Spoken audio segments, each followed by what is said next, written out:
sheets if these aren't comfortable. Switch now or later at any point. Then I'll start with the question.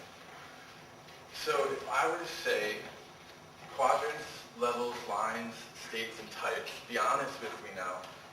Who doesn't know what that is? And that's fine if you don't. Another way of types. At least we didn't do our homework. At least he's admitted it. I read it. It doesn't mean I know it. This is more just so I can get a sense of where to angle in that. So a couple of people? Yeah. Okay. Here's the thing. If you're not familiar with AQUA, which is the acronym for Ken's model, stands for all quadrants, all levels, all lines, all states, all types, in some various order. If you're not familiar with it, it's totally okay. Because, to be honest with you, this thing doesn't work unless I'm over here.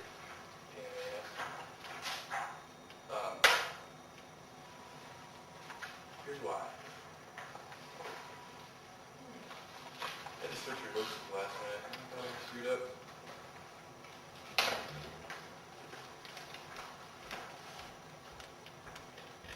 Because integral theory is alive. Now here, Ken wrote, I think it was in one case, all my books are lies. So think about that for a minute. We got this whole seminar experience in a row, leading off of this presentation. I've obviously put some slides together because you saw the whole lot of them right there. And we're going to dedicate some time to learning theory, but it's all a lie. Where's that land for you? Feel into that. Why? How might that be? Because it's not the reality itself. It's not the reality itself. Put differently, it's not the territory. So one of the easiest ways to define AQUA, again, A-Q-A-L, pronounced AQUA, people say AQUA, whatever, doesn't matter so much, refers to the framework, the body of theory in and of itself, the whole of it. One of the easiest ways to define AQUA is as a map. And like any map, literally any map, consider a road map, consider a map of the mountains, that map, that piece of paper, that two-dimensional representation, which is symbolic and it's an attempt to simplify complexity so you can understand it and interface with it in an easier way, is not the territory. It's not real. That's it, what? We're done. That was a good question to me. No? Yeah. The map to me, very real. Yeah. It is the question. It is the question.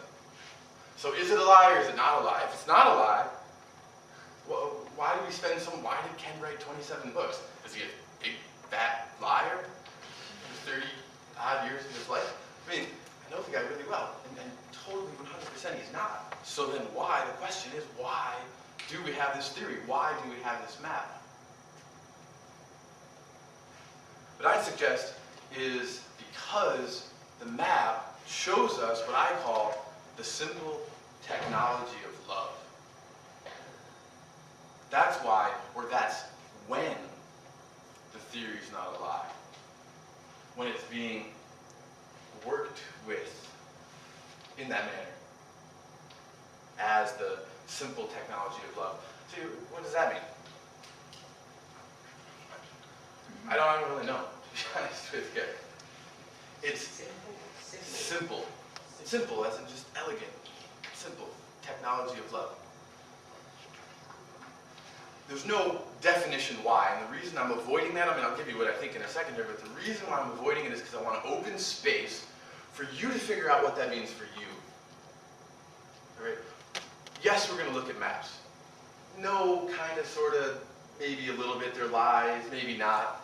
But the point is, they're in service of showing us, helping us to uncover, helping us to discover that territory that the maps actually describe. Okay? That territory is the territory of our own awareness, of our own consciousness.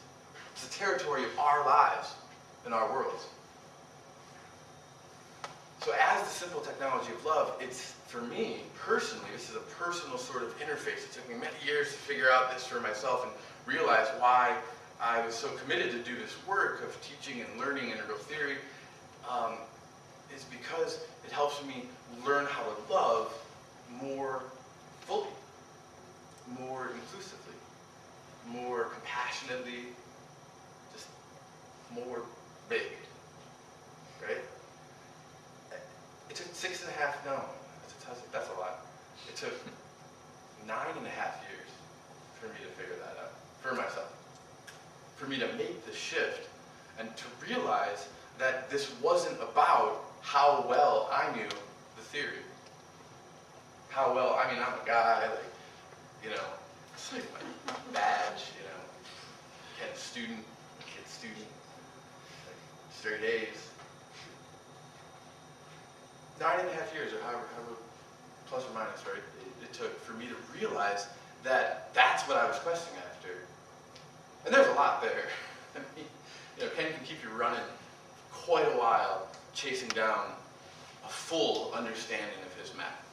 You know, go down to his loft. I was telling Jesse this afternoon, or this morning, excuse me. We go down with a simple question, which we'll actually get into his answer, you know, later on today. We go down with a simple question, and he comes out with this 18 minutes, boom, beautiful, elegant answer, and we're like, oh my God, like, where'd that come from? How long have you known about that? He's like, yeah, 2.5 years. You can't catch up with it. It's not about learning the math. It took me 9.5 years to figure that out. So the reason I'm starting with this, and the reason I asked, like, do you know what quadrants, levels, line state types are, is that's all right if you don't. The theory's a lie in a sense, but the point is it's not about how well in this workshop, in this entire seminar, and I would argue, you know, in the next year of your life, or the next 10 years of your life, it's not about how well do you understand it, accuracy-wise, comprehensiveness-wise. I mean, those are important, but don't quest after that. It's a matter of what we're going to spend time doing this week. It's a matter of, are you seeing the territory that's being described by the map in this moment, in this moment, in this moment? I'll repeat that. Are you seeing, feeling, tasting, living the territory that the map is describing in every moment? That's the point of all of this, if you will. That's when the theory is not a lie. That's when we can start using it, embodying it, and applying it as the simple technology of love. And from that place, what you'll find is, particularly in this presentation, we're going to take kind of a circuitous path and dive deep at the end into some pretty new theory, relatively advanced. But that's when even the advanced stuff can become immediately relevant to you if we're looking at what is it showing me about what's rising in my awareness right now. Or how do I use this, that diagram, these concepts, that definition, how do I use that to love more fully right now?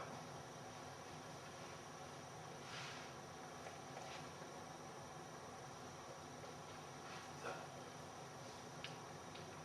you go through yourself. Really alive, so we'll move on.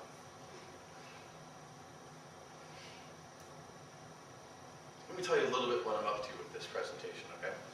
Because there's people who are new, and because there's people who I know on your the surveys that you sent in said that you knew a bit of integral theory. We're gonna look at each piece of it, each component, except for types. I might skip types a little bit. Hour and a half, sorry. We'll define them. We're not going to play with them too much in this presentation. We'll get back to them later, one aspect of types. We're going to hit each part. We're going to do it in service of identifying, distilling the core and fundamental distinctions of each element. One, so that you can get an understanding of it if you need one, if you need to generate one. Or two, if you have one, we're going to refine that. I'll just distill it, cut it down, right to the essence. This is it right here, quadrants, boom, nice and simple. In service of then, we're going to play around with, for the rest of the week, locating it, figuring it out. How do we use it? How do we see it? Okay. We're going to end with moving towards, like I said, some new work that Ken's. If you keep up with the dialogues that they published at Integral Life, you'll have heard some about the new work.